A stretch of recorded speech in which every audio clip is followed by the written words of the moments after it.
Assalamualaikum warahmatullahi wabarakatuh. Halo Sobat Edukes, ketemu lagi dengan saya di channel Dr. Cahyo Edukes.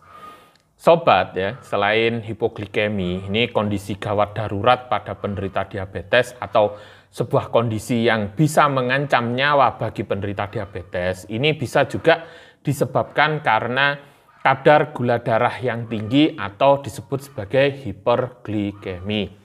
Penderita diabetes ini dikatakan mengalami hiperglikemi ini bila kadar gula darahnya sudah melebihi 300 mg per desiliter. Di mana ini ada dua macam ya kegawatan yang mengancam penderita diabetes bila kadar gula darahnya sangat tinggi dan tidak mendapatkan pengobatan yang tepat. Ini yang pertama bisa terjadi akibat koma hiperglikemi hiperosmolar non-ketotik. Nah ini kondisi gawat darurat yang pertama akibat kadar gula darah yang sangat tinggi. Yang kedua ini bisa mengalami yang disebut sebagai koma ketoasidosis diabetes. Nah, pada kesempatan kali ini saya akan coba menyampaikan informasi tentang penyebab, gejala, dan cara mencegah terjadinya koma hiperglikemi hiperosmolar non-ketotik. Nah, menurut saya ini perlu ya bagi penderita diabetes untuk mengenal tentang kondisi sindrom hiperglikemi hiperosmolar non-ketotik ini. Karena agar penderita diabetes ini bisa lebih hati-hati dan serius dalam menjaga kadar gula darahnya. Sehingga diharapkan ini bisa terhindar dari sebuah kondisi gawat darurat yang bisa mengancam nyawa.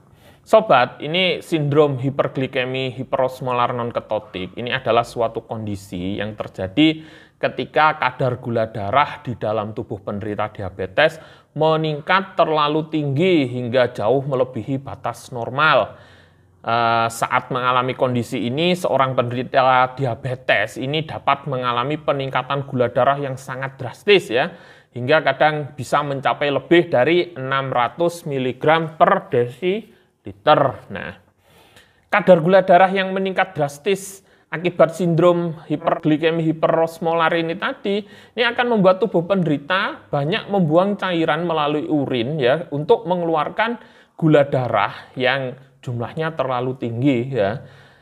Akibatnya banyak cairan tubuh yang terbuang sehingga meningkatkan resiko terjadinya dehidrasi. Nah, ini bila tubuh penderita diabetes ini mengalami dehidrasi berat, ini bisa menyebabkan terjadinya penurunan kesadaran sampai terjadinya koma ya.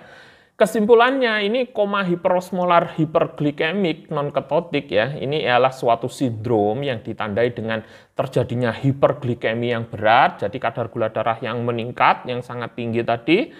Hiperosmolar ya karena kadar gula darah di dalam tubuh ini meningkat drastis ya, jadi darah sangat kental karena kadar gula darahnya terlalu tinggi ini tadi, kemudian dehidrasi berat tanpa ketoasidosis disertai dengan penurunan kesadaran. Nah, adapun penyebab dari sindrom hiperglikemi hiperosmolar non-ketotik ini yang pertama yaitu penyakit diabetes yang tidak terkontrol atau tidak tertangani atau tidak terobati dengan baik yang menyebabkan kadar gula darah selalu tinggi.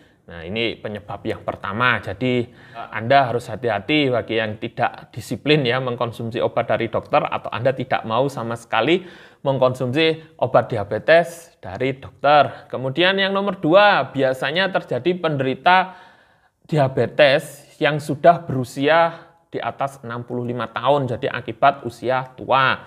Yang ketiga, ini adanya penyakit penyerta ya seperti infeksi, penyakit ginjal, penyakit jantung, pankreatitis, gangguan keseimbangan cairan. Nah, ini adalah penyakit-penyakit penyerta pada penderita diabetes yang bisa menimbulkan sindrom hiperglikemi hiperosmolar non-ketotik ini tadi. Yang nomor 4, ini adanya riwayat menggunakan obat-obatan diuretik, ya obat-obatan hipertensi yang cara kerjanya mengeluarkan cairan dari tubuh.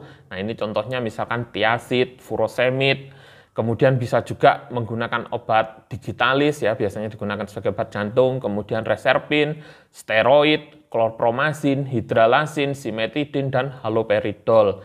Jadi apabila penderita diabetes menggunakan obat-obat yang saya sebutkan tadi, harus benar-benar dipantau atau diawasi oleh dokter.